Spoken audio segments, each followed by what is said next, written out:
அப்பன் வேங்கடத்தான் திருக்கோயில் திருமுக்கூடல். வடக்கிலே 3 நதிகள் சேருமிடம் திருவேணி சங்கமம் என்று பிரயாகை என்ற இடத்தை அழைப்பர். அதேபோன்று இங்கு பாலாறு, செய்யாறு, வேகவதி ஆறு என்ற 3 ஆறுகள் சங்கமிக்கின்ற இடத்தை திருமுக்கூடல் என்று கூறுவர். இங்கு ஸ்ரீ ராஜேந்திர சோழனின் மகன் தொண்டைமான் சக்கரவர்த்தி தனக்கு எதிரியாக வந்தவனின் போருக்கு ஈடுகொடுக்க இயலாமல் ஒற்றன் மூலமாக ஏழுமலையானை தான் தரிசிக்க செல்வதால் திரும்ப மாட்டேன், பெருமாள் தன் நாட்டை எப்படியும் காப்பார் என்ற நம்பிக்கையுடன் கூறி தன் பணியை தொடர்ந்தார். தன் மீது பக்தியும் நம்பிக்கையும் கொண்ட பக்தனான மன்னனுக்கு அருள் பாலிக்க கலியுக தெய்வம் திருவேங்கடமுடையான் கருணை கொண்டான். எனவே எதிரி படை அழிக்க தனது சங்கு, சக்கரம் ஆகியவற்றை பிரயோகித்து பகைவனை சாய்த்து தன் பக்தனின் நாட்டை காப்பாற்றினார். திருப்பதி யாத்திரையை இனிதே முடித்து திரும்பிய மன்னன் திருமுக்கூடல் வந்தபோது அங்கு சங்கு, சக்கரம் ஆகியவற்றினை கண்டு தன் நாடு காப்பாற்றப்பட்டதை எண்ணி அப்பனே என்று மனமுருகி நின்றான். அது முதல் இங்கு எழுந்தருளியுள்ள பெருமாள் அப்பன் வேங்கடத்தான் என்று அழைக்கப்படுகின்றார். இந்த ஆலய கர்ப்பகிரக சுவரில் ராஜேந்திர சோழன் ஆயில்ய நட்சத்திரம் ஆவணி மாதத்தில் பிறந்ததாக குறிப்பிடப்பட்டுள்ளது. வீர ராஜேந்திர சோழனின் புகழும் இந்த கல்வெட்டில் பொறிக்கப்பட்டுள்ளது. மூலவர் 9 அடி உயரமான பெருமாள் அப்பன் வேங்கடத்தான் திருப்பதியை நோக்கி வடக்கு பார்த்து நின்ற நிலையில் சேவை சாதிக்கிறார். இங்கிருக்கும் பெருமாள் சிலையில் பிரம்மா, விஷ்ணு, சிவன் ஆகிய மும்மூர்த்தியாக நின்று அருள் பாலிப்பதாக ஐதீகம். விஷ்ணுவை குறிக்க மேல் 2 கரங்கள் சங்கு சக்கரமும், சிவனை குறிக்க நெற்றிக்கண் சடைமுடியும், பிரம்மாவை குறிக்கும் வகையில் தாமரை மலரும் கொண்டுள்ளார். வலதுபுறத்தில் பூதேவி தாயார் வணங்கிய நிலையிலும் இடதுபுறத்தில் மார்கண்டேயர் வழிபடுவதையும் காணலாம். மூலவர் சுதையால் செய்யப்பட்டுள்ளதால் தைல சாற்றுப்படி மட்டுமே நடைபெறும், திருமஞ்சனங்கள் நடைபெறுவதில்லை. தாயார் ஸ்ரீ வைகுந்தவல்லி தாயார். தாயாருக்கும் ஆண்டாளுக்கும் தனித்தனி சன்னதிகள் அமைந்துள்ளது. ஆலயத்தில் 2 பிராகாரங்கள் உள்ளது. சிற்பம், ஓவியங்கள் கொண்ட அழகான மண்டபங்கள் உள்ளது.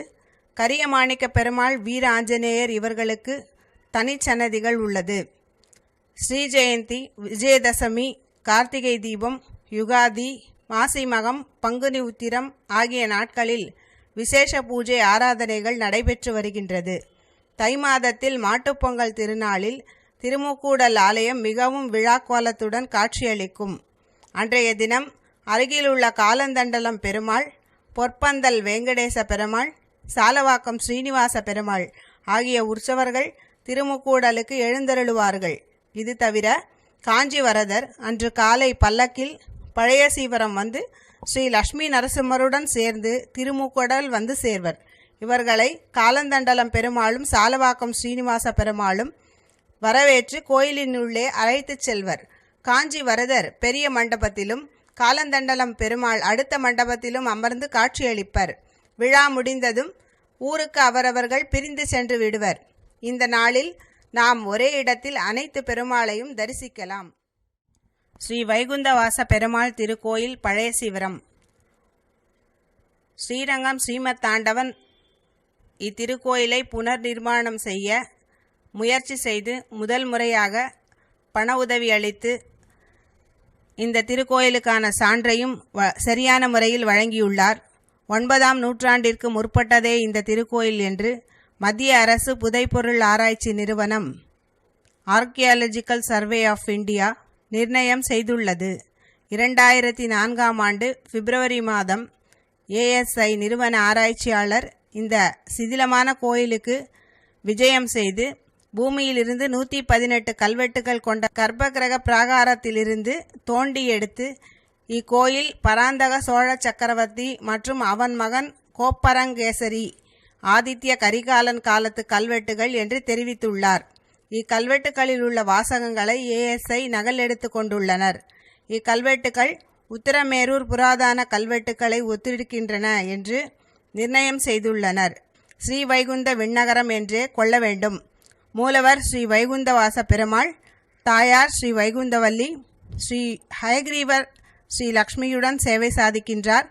சக்கரத்தாழ்வார் உற்சவராக இங்கு சிறப்பான வகையில் பூஜைகள் மேற்கொள்ளப்பட்டு இன்று வரையில் நல்ல நிலையில் நிர்வகிக்கப்பட்டு வருகின்றது.